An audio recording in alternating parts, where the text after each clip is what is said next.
One of the protesters was a former Israeli IDF soldier, an Israeli Defense Force soldier, who will join us in a minute from San Francisco. This is Meital Yaniv addressing their fellow demonstrators. My elders, state, family had meticulously taught me how to recognize genocide from infancy, how naked bodies get rounded up for torture and execution, how mass graves smell, how starvation and hate shapes a body, how ethnic cleansing martyred entire lineages and buries the wisdom of the land caretakers. The black and white images are now in color. The stories are live. And in this cycle, we don't need gas chambers because we have US-made bombs. They were born in Tel Aviv. They're a former IDF soldier, which they write about in their new book, Bloodlines. Welcome to Democracy Now!, Meital. Can you talk about why you've decided to take the stand and talk about what you did as an Israeli soldier and your change of heart? Yes, thank you, Amy, for having me, and thank you for the work that you do. I would say extremely Zionist family, but also very common way of being raised in Israel. I have a lot of war heroes in my family, fallen soldiers, Lehi recruiters, Air Force commanders, and the like, Mossad agents.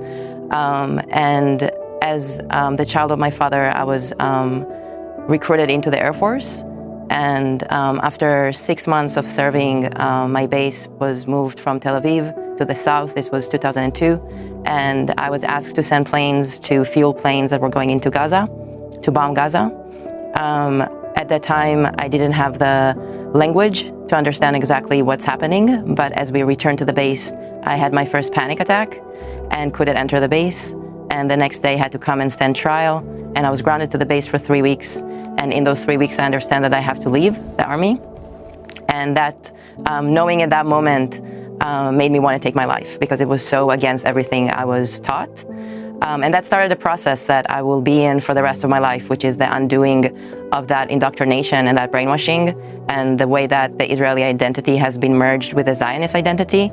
And what I'm doing with Bloodlines and the prayer that is Bloodlines is to really bring the Israeli identity and Israeli state to a loving and caring death for the liberation of the land of Palestine. What year was that? What year did you bomb Gaza? 2002. So 2002, we're talking about 20 years. And you're in a very elite group, the Israeli Air Force. Talk about that. There are actually a number of dissenters within that. For example, the well-known resistor, Yonatan Shapira, and others. And what it means for you now to speak out and how much support you have publicly in Israel and maybe privately, people who are afraid to speak out. Yeah, my need to leave the army at the time really came from like my body said no, and it was an elite situation. Like we all want to be in the Air Force for different reasons. We're also 18-year-olds that at the time, you know, we feel like that the Air Force has better conditions, and it is considered a perk. And leaving the army was at that time felt an impossible decision, and also there was no other decision in my body, so I had to follow that. And in terms of being heard, I am trying to be heard as loudly as I can, because I do think that the only thing that is really unique about my experience is that I was raised extremely Zionistic and have walked here to the very other shore. And I remember each step. And from that place, I can compassionately relate to where everyone is at. But to reach voices inside Israel is extremely hard. I'm grateful to be a member of Shoresh, and that is kind of like the work that we're trying to do here, is really find ways to be heard here and there. Yeah. I should be more specific. As a former IDF soldier, you were responsible for assigning planes that the Israeli Air Force sent to refuel the other planes that were bombing Gaza? Yes. That was your job. I was, yeah, my job was to send basically fuel planes. But you didn't actually fly those planes? I'm assuming. No, I was on the ground. Mm-hmm. So if you can talk about the equation that some critics, pro-Israel advocates make of being anti-Zionist with being anti-Semitic. Yeah, I think the issue here, I was raised extremely Israeli, which also meant that I wasn't raised very Jewish, which is also a very common thing. The way that the assimilation into Israeli identity happened within my lineages was to really remove the Jewishness and really become this tzabar, heroic IDF soldier identity. And from that place, it's almost impossible from that place to... Sorry, Amy, can you repeat your question? I was just saying if you can comment on those who say to be anti-Zionist is to be anti-Semitic. Yes. Thank you. From that merging, the Zionist identity, a part of that propaganda is to really hold it within the cage of anti-Semitism. Like every time that we criticize Israel, someone can say, you're anti-Semitic, but in reality, there's nothing anti-Semitic about criticizing Israel. The merging of Israel with Judaism is something that Israel would like us to hold as a way to protect itself. But in reality, anti-Semitism is a very specific thing that we are not causing it and we will not undo it. And the only thing we can do is to continue to resist it. And at the same time, what Israel is doing right now has nothing to do with anti-Semitism. What Israel is doing right now is a genocide. What Israel has been doing for the past 75 years is apartheid, is occupation.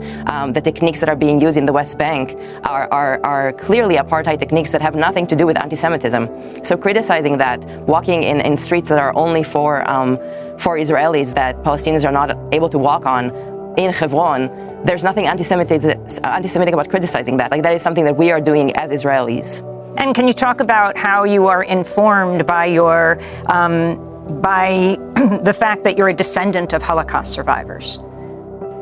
Yeah, and that is really something that I think has really formed my identity. And that is something also that I think really helps with the undoing of it all, because I really feel that that trauma seed really started there. And that is something that I'm also trying to do in Bloodline, where I start with the story of my great-grandma, telling their story of survival, because in that story of survival, there's also the need to escape, and in that need, the need to assimilate into a new identity of a colonizer, of a settler colony. And in the doing of that, there wasn't a moment of care to take care of what just happened in their bodies, and that became a need to arm ourselves. I mean, I feel like I see it as a fear of annihilation, also an extreme form of victimhood that is in our bodies. And from that place, it's always been very, very hard when I see my elders to release the arms and to really tend to that original trauma and seed of the Holocaust. Maytal, as we wrap up, I wanted to ask you what message you have for young people like Tal Mitnick, who is a refusenik, who's refusing to be an Israeli soldier in the occupied territories, to these young people, and here you are in the United States shutting down the California legislature, to the United States, your message? My message is, first of all, for everyone who can, to just find their heart and to liberate themselves from this identity that we call an Israeli identity. And there is no need for any one of us to serve in the IDF. The IDF should not exist. The state of Israel should not exist. We can be free without it. We can have a true connection to our heart without that identity. To the US legislators in California, the fact that we were even able to take a break while there's a genocide happening is an impossible idea to hold. And in this moment, when you're back from the break, we shut it down on one day, but now you really need to make decisions. And, in the federal level, we are not being heard. So please, I beg of you, make this stop in whatever way you can. Maytal Yaniv, organizer with Shoresh, a new US-based Israeli anti-Zionist group born in Tel Aviv, former IDF soldier, descendant of Holocaust survivors. Their new book is titled Bloodlines.